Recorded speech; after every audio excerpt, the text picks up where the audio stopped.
జై Shriram. Welcome to our channel I family vlogs. నేను మీ సంపత్ రజిత. ఈ ఆకాశానికి, ఈ భూమికి మనం వెలకట్టగలమా? అలాగే తల్లిదండ్రుల ప్రేమకు కూడా వెలకట్టలేనిదే కదా.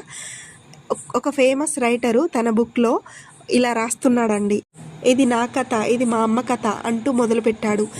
మా అమ్మ ఎంతో కష్టపడి, ఎన్నో కష్టాలు పడి, చాకిరి పనులు చేస్తూ నా కష్టమే తన కష్టం అనుకొని నన్ను పెంచి పెద్దవాడిని చేసి మంచి చదువు ఇప్పించి చివరికి నాకు ఒక మంచి హోదా, ఒక జాబ్ వచ్చేలా చేసి లాస్ట్కి ఒక మంచి అమ్మాయిని చూసి కూడా పెళ్లి చేసింది. నా జీవితంలోకి భార్య వచ్చింది, తర్వాత నా పిల్లలు వచ్చిరు, తర్వాత జాబ్ ఉంది, అంత బాగానే ఉంది, అంత బాగానే వెళ్ళిపోతుంది. ఒకరోజు మా ఇంట్లో మాతో ఉన్న మా అమ్మ ఎలా ఉంటుందో తెలుసా మీకు?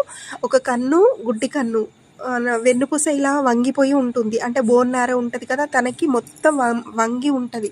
సో నా కొడుకు ఫ్రెండ్స్ ఒకరోజు మా ఇంటికి వస్తారు. వచ్చినప్పుడు నా కొడుకు అంటాడు మా అమ్మను, అమ్మ నువ్వు ఎందుకు వచ్చినావు ఇటు సైడు, నువ్వు లోపలికి వెళ్ళిపో, నా ఫ్రెండ్స్ చూసి అసహించుకుంటున్నారు, నువ్వు ఎందుకు అటు ఇటు తిరుగుతావు, అంత ఎట్లనో ఉన్నావు అసహ్యంగా చూడడానికి, వాళ్ళు చూసి నన్ను ఇన్సల్ట్ చేస్తారు, నాకు ఎంత బాధ అవుతుంది, నువ్వు ఎందుకు అటు ఇటు తిరుగుతున్నావు, వెళ్ళు అని అంటాడు నా కొడుకు.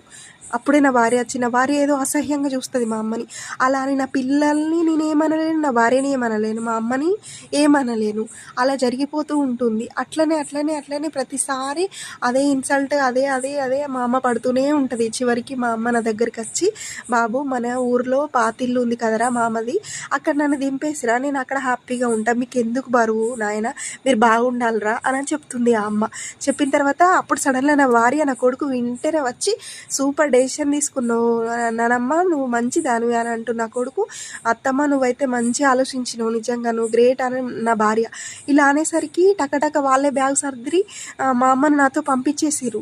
తర్వాత కొన్ని రోజులకు మా తాతయ్య వచ్చిండు ఫారెన్ నుండి, అంటే యూఎస్ఏలో ఉంటాడు మా తాతయ్య. వచ్చి అమ్మెక్కడ్రా అని అడిగితే, ఇట్లా ఉంచిన నా అది తాత వేరే దగ్గర ఉంచిన మన ఊర్లో అని అంటే, నువ్వు ఎంత పని చేసినావురా, ఒక్కసారన్నా ఆలోచించినవారా మీ అమ్మ నీ కోసం ఎంత కష్టపడ్డదో, ఒక్కరోజన్నా మా అమ్మ కన్ను ఎందుకు ఇట్లా ఉంది, మా అమ్మ ఎందుకు ఇట్లా వంగిపోయి ఉంది అని ఒక్కసారన్నా ఆలోచించినవారా?